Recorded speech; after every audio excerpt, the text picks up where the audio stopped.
Oh boy.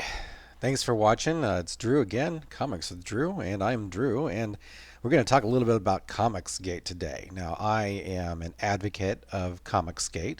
A lot of people don't seem to understand, or they like to mischaracterize the point of ComicsGate. ComicsGate, as I understand it, and as I advocate, is freedom for creators to reach out to audiences to sell them product that they want to read and they want to consume. That is product that is free of any kind of agenda pushing, that goes out and finds and builds an audience and gives the audience what they want. It's kind of like in that Jeopardy skit, that celebrity Jeopardy skit, where um, Sean Connery tells Alex to give the people what they want.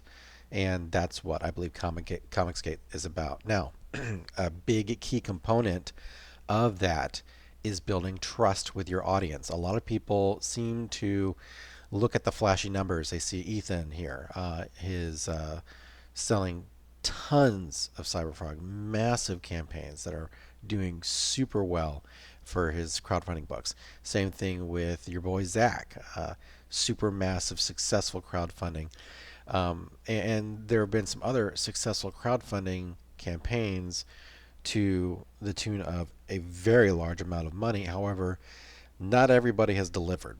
And today, Uncle Ethan, was actually on fire. And he actually says something here in this tweet that I think needs to be said, and I want to talk about it.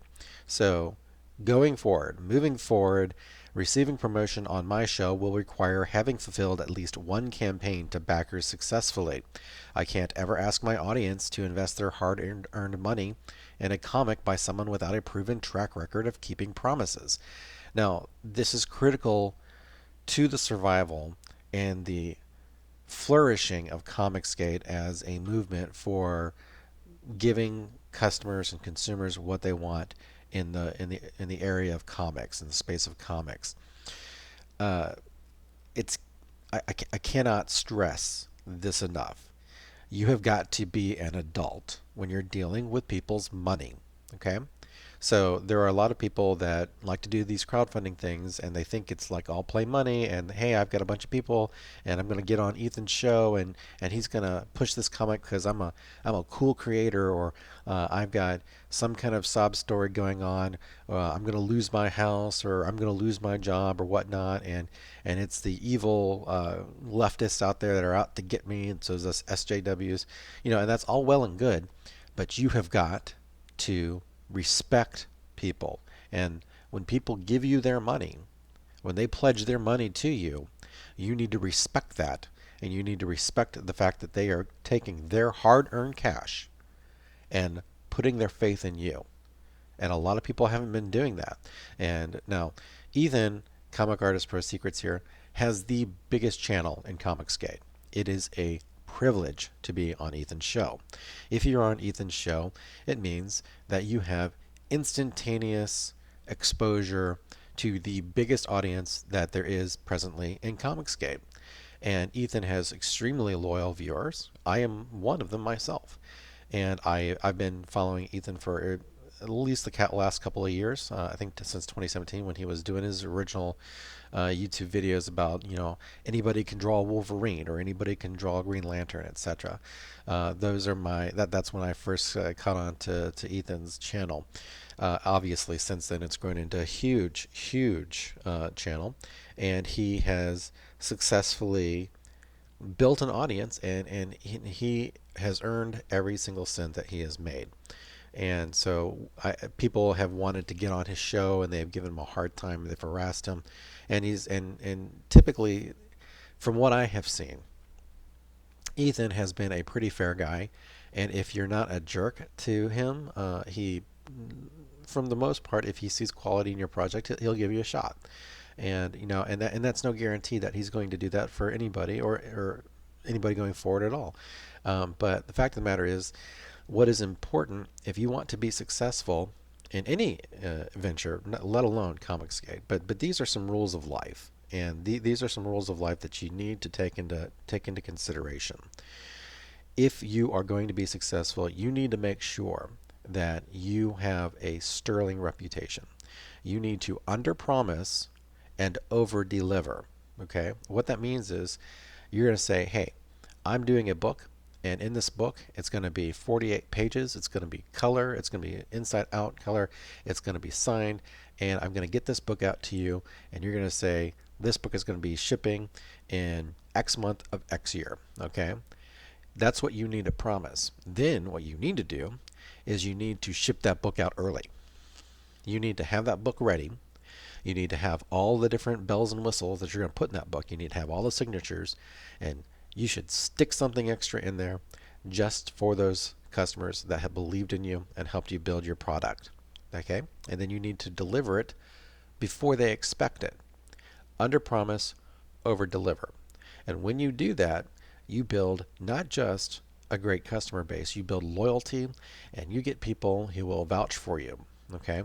Too many people have wanted to get on Ethan's show or any other comic artist or any other kind of ComicsGate show, and they say, hey, look, I've got a crowdfunding project, and I'm going to set this up, and I'm going to set this up for flexible funding. Now, that's another thing. I clarified that with somebody, with actually Adam Post, in a response to this tweet, basically saying, would you say that it's better for first-time crowdfunders to use fixed goals instead of flex goals to build that trust? And Adam responded. Adam, by the way, is a super helpful individual. You should follow his channel. You should follow his Twitter, and you should really educate yourself because he will be happy to offer you free advice. And I cannot begin to tell you that if someone who has tons of experience in doing what you want to do is willing to offer you some advice, you should shut your mouth and you should listen to it.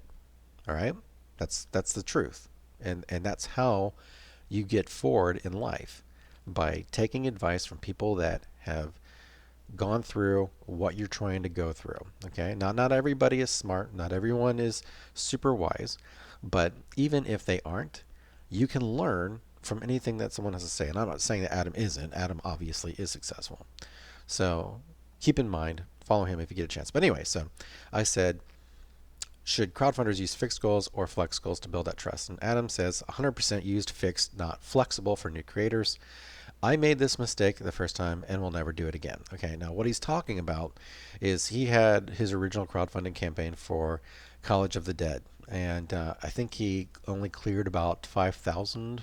He may not have done that immediately, but here's the thing: with a flexible goal, you are asking people to essentially give you money that you are under no obligation to give them a product for. So you say, I'm going to do a book, and this is going to be the book. And you know what? My flexible goal is $10,000. And so what that's telling your customer is that, or your potential customer or potential backer, is that you're going to give them a book maybe if you get to the 10,000. But if you only get $9,000, you might just go out and then blow that on, candy and beer or something like that, or anything other than what you're supposed to do. And you're saying that, I didn't make my goal, so therefore I'm going to just use this money for something else. Okay? Do not do that. Do not ever do that. I want that to sink in for you. If you are thinking about doing a crowdfunding campaign, you need to understand that any money that gets sent to you, this is not a GoFundMe. Okay? This is big boy, big girl stuff. This is adulting stuff. You're asking people to put their trust in you, and you need to honor that trust, and you need to respect that trust. So, when you do a crowdfunding campaign, as I was already of the mind to do, I just wanted to see if anybody else had this opinion. Make it a fixed goal. A fixed goal means that I have gone through and I have done the adult thing. I have run the numbers. It's going to cost me X amount of money to print. It's going to cost me X amount of money to buy shipping materials. It's going to cost me X amount of money to make all the different stretch goal stuff. It's going to cost me X amount of money for production, whether that's artist, writer, inker, colorer, penciler, editor, anything you want. Okay? All of that stuff is factored in. And you know what? My fixed goal is $5,246. Okay? And if I can get to $5,246.32, then this project is a go. It is ready to roll. Now, I am of the opinion Okay, and I say this because I am the writer, the artist, the inker, the colorist, everything. Everything is done by me. Okay, I'm working on a crowdfunding book myself for stuff that I've already completed. I've just never put it together in a collection, and I'm going to put it together in a collection. And hopefully, if enough of you fine, wonderful, upstanding scholars out there would like to purchase that, I will be incredibly grateful, and you will get everything that I promised and then some, as good things. I'm all about positive surprises. Okay, not negative surprises, positive surprises. But with that fixed goal, if you don't make that fixed goal, then the money gets refunded to your potential backers. And what you're saying when you create that crowdfunding fixed goal, you're saying to people, look, I'm asking you to put a little bit of faith in me, to give me your hard-earned 25 bucks, 35 for shipping, 30 for shipping or whatever. And if this goes, you have my word that this is going to go through and you're going to get what you're paying for. And if it doesn't make it to that amount of money, you're getting your money back. So that gives them the freedom and the confidence to understand that, hey, they're going to take a shot on you and they're going to give you what you need to get going. And if you get going, then they are going to expect you to deliver because you have done the numbers. All right. There have been a number of people who have made a ton of money and not delivered the book, or they have delivered the book incredibly late. And it's not even so much that you can deliver a book late. And Ethan delivered Cyberfrog late, okay? But I didn't care. You know why I didn't care? Because I knew that Ethan was working on the book, and Ethan was giving us updates, and he was putting it together, and he was figuring it out. He was the first one to do it. He was figuring it out as he went along, and he was a trailblazer. So I'm not going to sit there and complain about that. However, Ethan has done that, and other people have then not followed his footsteps. Okay, I'm not going to call out names here, but if you promise to give someone something and something else or something equivalent to what you're promising comes out before you deliver what you're promising to people, and it comes out in another avenue, like say a mass store chain, that is not acceptable. That is dishonorable, and that is disrespectful, and you should never do that. Okay? So I'm sure everybody knows who I'm talking about. I'm not casting aspersions on anybody's personal character. I'm not saying that some people didn't have good reasons or good excuses. But what I am telling you is that if you're in the process of trying to help ComicsGate grow, then you need to make sure that you do right by the customers. Do not do customers wrong. This is about taking care of customers. This is about respecting customers. This is about respecting the fact that people are giving you a chance to help make their lives better by giving them a product they're going to appreciate.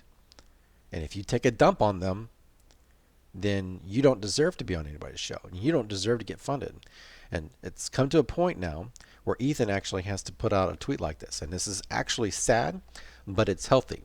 And it's good for ComicsGate going forward because it's going to help people understand you don't need to be on Ethan's show to have a successful crowdfunding campaign. You don't. All you need to do is build yourself an audience and tell your audience what you're doing and get engagement with them and reach out to them and work with them and speak with them and get their feedback.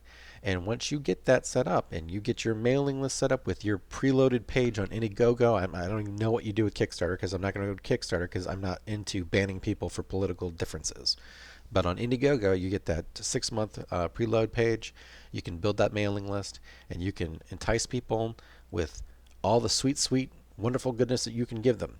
Okay, and it's incumbent on you to give them what you promised that you're going to give them. So, what Ethan's doing here is he's saying, look, go out and do your job. Do your job. If you do your job, things are going to work out for you. All right. If what you want to put out has a market and you've built that market for it, then it will be successful.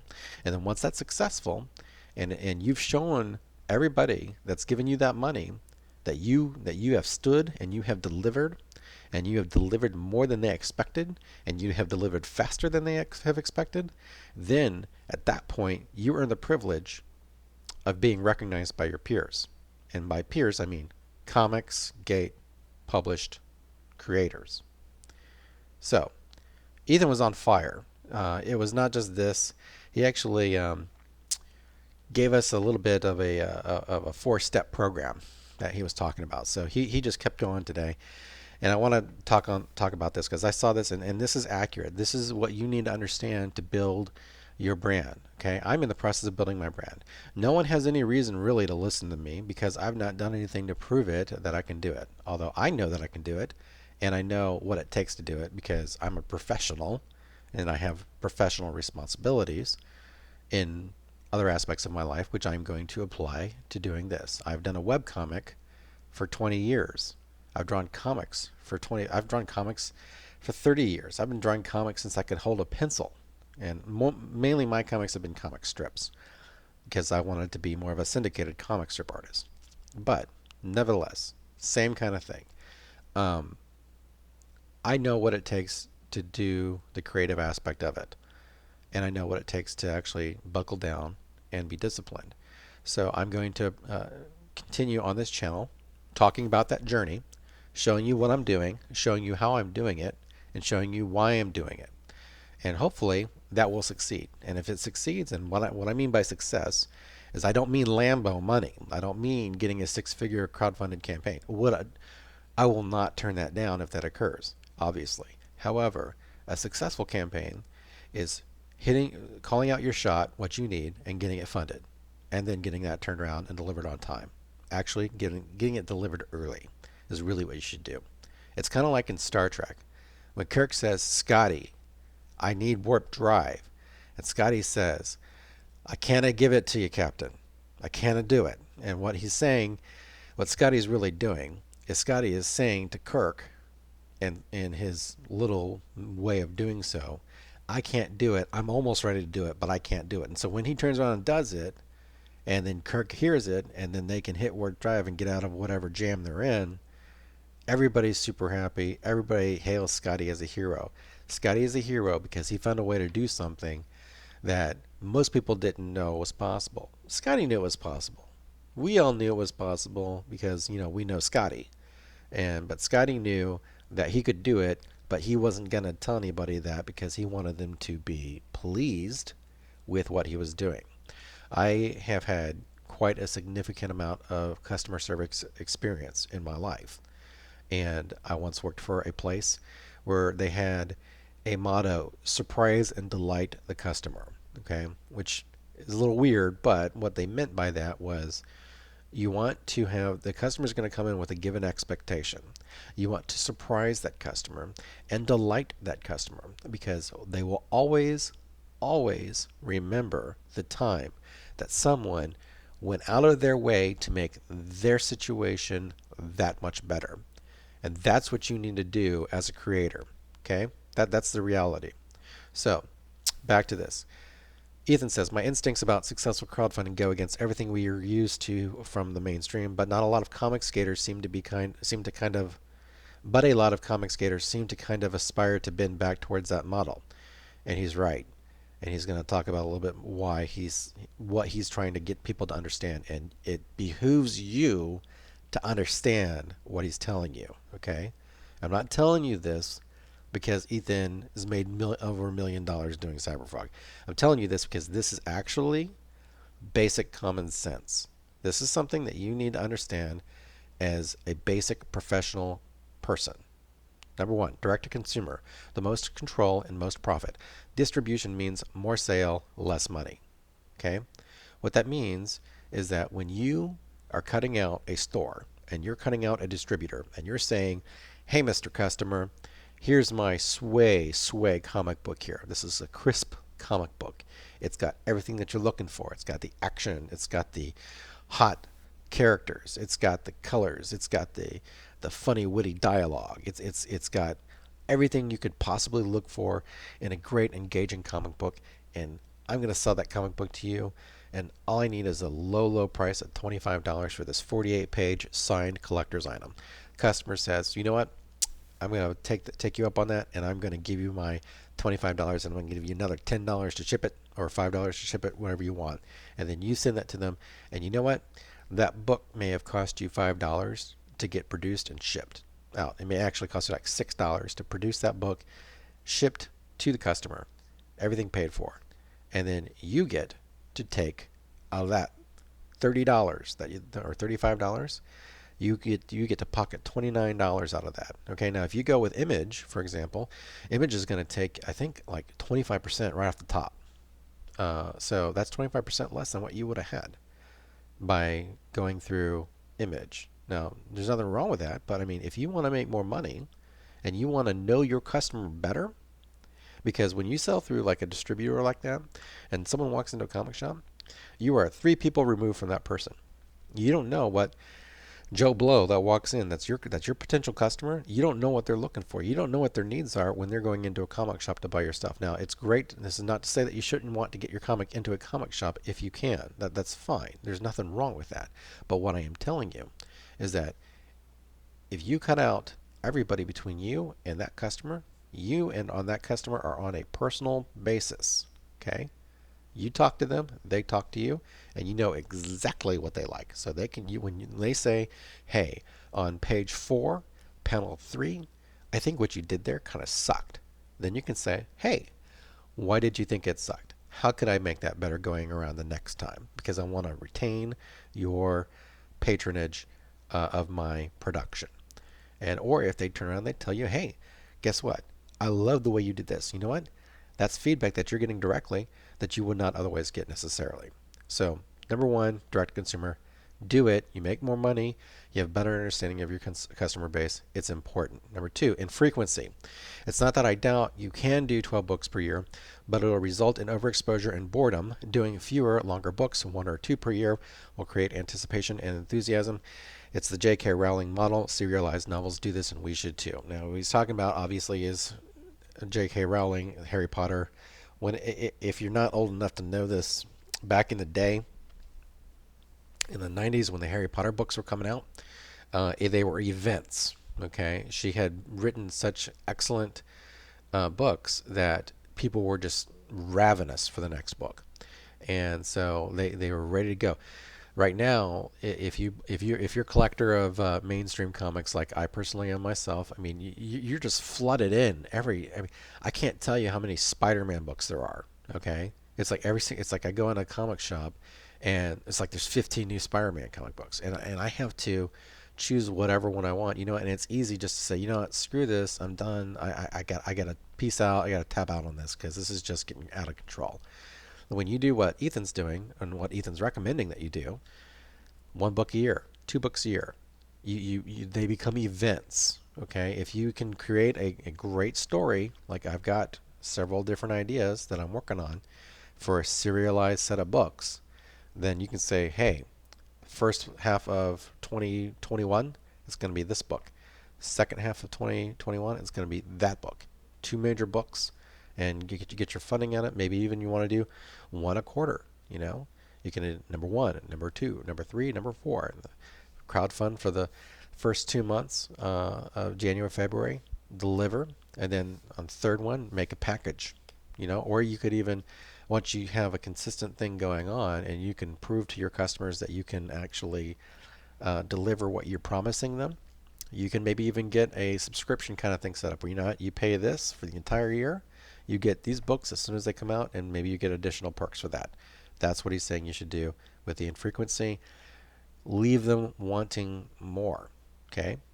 When you get to that last page on your book, you got a nice little button cliffhanger there for it to go to someplace else.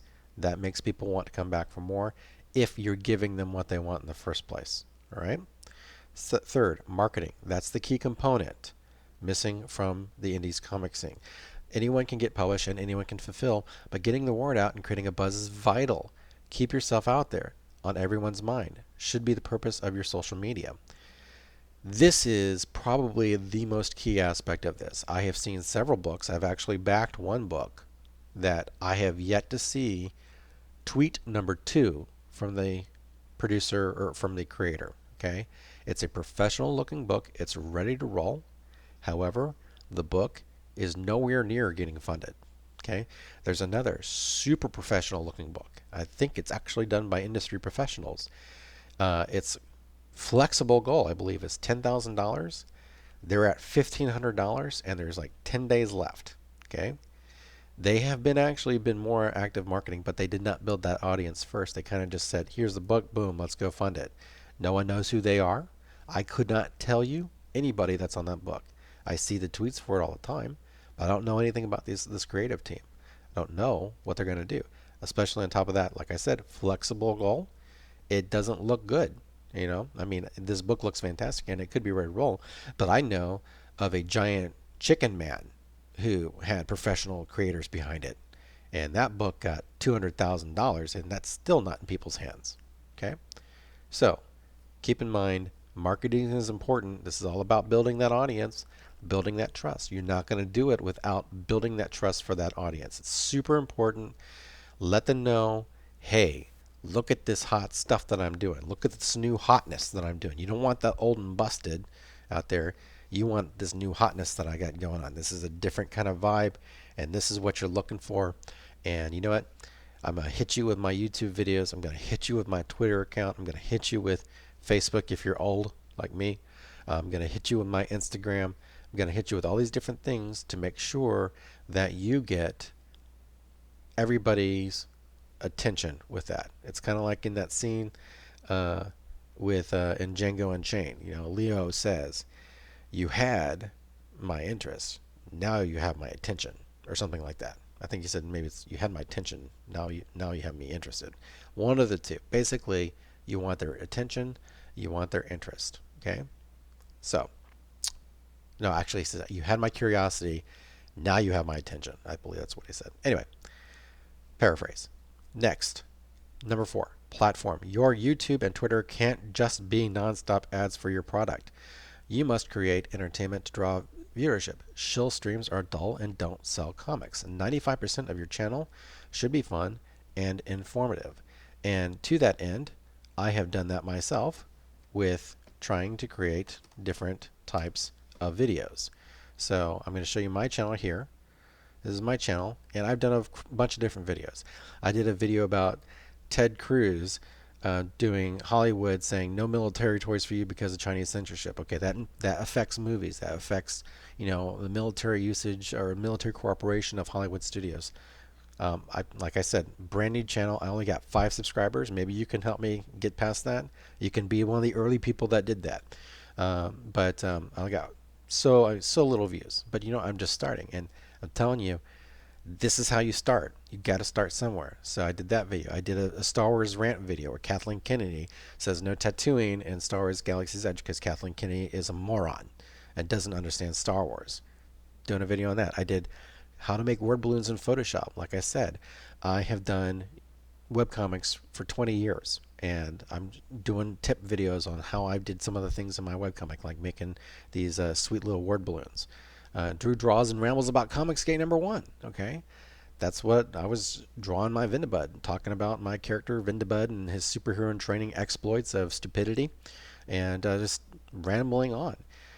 That Star Wars Girl Does Vampirella, Don't Hate, Appreciate, where I was talking about people hating on this girl for getting a Vampirella cover. Good for her, because if she can do it and you think she's terrible and you think that you're better, then why aren't you doing it? All right, this is real talk. If you think that you're better than someone else, there's nothing stopping you from doing what Anna did. Anna should be someone that you are super happy for, because Anna is doing something that you can do. You don't have to have a college degree. You don't even have to have a high school education. You just need to know how to talk about something, and you need to know how to operate a video camera or a smartphone. Okay, that's all you need. All right. So don't hate, appreciate. So these are some videos that I'm doing here, starting my YouTube channel. I haven't sold my book yet. I haven't even told anybody the title of my book, but I'm trying to build that audience. So you got to work on doing that. Okay. So these are the 4 things. Number 1, just to recap, direct to consumer, you and the customer, keep everything out of it. You don't want to play telephone with your customer. Your customer is the one that makes your life So much easier. He's the one that's paying your bills, okay? And you're going to respect that customer. And it doesn't matter, by the way, it doesn't matter what religion that customer is. It doesn't matter what sexual orientation that customer is or is not. It doesn't matter what political party that customer believes. It doesn't matter whether that customer likes red or blue. It doesn't matter if that customer likes PlayStation or Xbox. It doesn't matter if that customer likes Coke or Pepsi. What matters is that customer likes what you are selling to them. Bottom line, this is a capitalist economic system, and it's there set up for you to take advantage. It's like in Glengarry Glen Ross when Alec Baldwin says they are trying to give you their money. Are you man enough to take it? You need to be man enough to take it. Okay, you need to be adult enough to take it, and adult enough to take it means doing what you can to make sure that you take that demand that's out there, you create that demand. People want to buy good quality comic books. You can do that. You got that put together, and you're going to meet that demand. Okay, I backed Ironverse, Jack Irons, comics 1 through 3. Didn't know anything about it until I saw the crowdfunding campaign, and I saw that I believe it's Cody Ironverse, Cowboy Steel here. Pretty sure it's Cody. Correct me if I'm wrong. My apologies. My apologies if I'm getting the gentleman's name wrong. Bottom line, this guy keeps talking to people and is relentless. Come to my website. See what I got offering. Look at my sweet comic that I got. It's so cool. It's a combination of sci-fi and western. Who doesn't like that? You know, he is constantly out there helping promote other people. You know, I mean, this is what you got to do. You can't expect people to do things for you. Okay. So again, direct to consumer. Number 2, infrequency. Quality over quantity. It's important. Quality over quantity. Get it on a shirt. Remember it. Memorize it. Make it your mantra. Number 3, marketing. Make sure that people know about you as a person, as a creator, about what you're working on, that you are not a jerk off to other people, that you support other creators. You know, I'm kind of new to getting everything set up to go. So I have not been able to do a lot of backing, but you know, here's the thing: you go to my you go to my Indiegogo, and you look at my contributions, and you're going to see what I've backed here. Okay, and you go to my profile actually more specifically, and you can see campaigns, and you can see my contributions. So far I've backed 7 things, but you know, I'm just getting into started with it. There's some things that I haven't backed yet that I'm going to back, but you know. You want people to back you, you need to back other people, okay? This isn't I only follow 3 people on Twitter and I want 50,000 people to follow me. That's not how this works. You're not that person yet, okay? You are building your audience, okay? So again, platform. Actually, marketing. That's the marketing, and that's part of the marketing. And then building the platform, your social media, it needs to roll. It needs to be ready to roll. It needs to be quick on your feet. You need to make sure you're responding. You know, I'm thinking you're thinking, you're watching, you're saying, "Dang, that Drew, you know, I really appreciate what he's doing," or "I like that. I like what he's got to say." You know, and I saw that tweet too that Ethan had, but you know what? I didn't do anything about it because you know someone else is going to do it. You know, Adam Post beat me to a video on this because Adam Post is Adam Post. So he beat me to that video. And the fact of the matter is that he's quick on his feet, okay? He is building his business, and you should build your business too. If you see something like that Star Wars cosplayer in Canada that got practically physically assaulted by, actually it wasn't practical, she was physically assaulted by these idiots in the local police department there. You know, do a video on that kind of stuff. You know, don't let someone else do that video. You take your opportunity to put out your unique take on it, because you're the smart, witty, quick person. Okay, you're the one that has something to say that's worth listening to. Okay, I guarantee you, there's 6 billion people on this planet. Someone's gonna want to hear what you have to say. Someone's going to value what you have to say. Okay, you don't need 6 billion people to value what you have to say. You need like 1,000 people, and you're ready to roll for life. You know, if you can get that, you know, if you get 100 people, you can get your book backed. Okay, if you get 100 people to listen to what you have to say and care about what you have to say, and then you put a book out for $25, that's $2,500. Cost you $1,000 to get that book published. Boom, you've got your book, you've got your market, and you just build that out. Okay, so make sure you get your direct to consumer. It's you and the consumer, you and the customer, your frequency, quality over quantity, your marketing. Make sure it's about letting people know what you're about, that you're about what they're about, that you are there to add something to the quality of their lives. And number four, making sure you respect your platform and don't turn it into a 100% ShamWow commercial. You're going to make it something that gives people something to look forward to every day if they see engagement with you. So that's all I had to say about that. Ethan was on fire today. Adam Post again is on fire. Adam Post, if you it's comics for everyone, right? For actually, smarter would be just to put Adam Post. There you go. Comics we love. It's Adam Post. You need to follow him, and you need to follow obviously Ethan. You know, I mean, look at Adam here, 2,114 following, 2,421. Adam doesn't have an ego. Okay, you know, you follow him, he follows you. But for the most part, don't be a jerk. Okay, be nice to people. You know, it's like Patrick Swayze in Roadhouse. Be nice until it's time to not be nice. So, be nice like Adam is. I'm not into zombies. I couldn't back this book because I just don't dig zombies. But I love Adam, and he's got another book coming out, and I'm sure I'm going to back that book because it sounds pretty cool from what he's telling me about mermaids and stuff like that. So, but again, dude is building his product. He's building his channel. Nothing keeping you from doing that. It's the United States of America. That's what this is. The United States of America. It's a free country. As of this time, as of the filming of this video, recording of it, and you have the opportunity to take part of that. Nothing's stopping you. It's there for the taking. So, again, here's me. I'm Drew Williams, ASW Comics, at ASW Comics. Creator, writer, artist, ComicsGate, insofar as I believe in just selling hot dogs to willing customers. And you should believe that as well. This is my general safety character. He's going to be in my new comic book coming out. It's pretty cool. Anyway, so, no drama, Drew. Hail Caesar. Hail ComicsGate. Let's work it all out. Let's make good things for people and make these people happy. Okay. Again, thanks for listening. If you like what you had to hear or what you heard from me today, please like and subscribe. This is my video. Or actually, where is my YouTube? There we go. There's my YouTube. Okay. Like and subscribe if you want. Please help me get what I have to offer people out. I promise you. If you like what I'm doing, you will not be disappointed when it comes to a time that I'm asking you to put out your hard-earned bucks for that stuff. So like and subscribe. Again, thanks for watching, and I'll see you next time. Bye.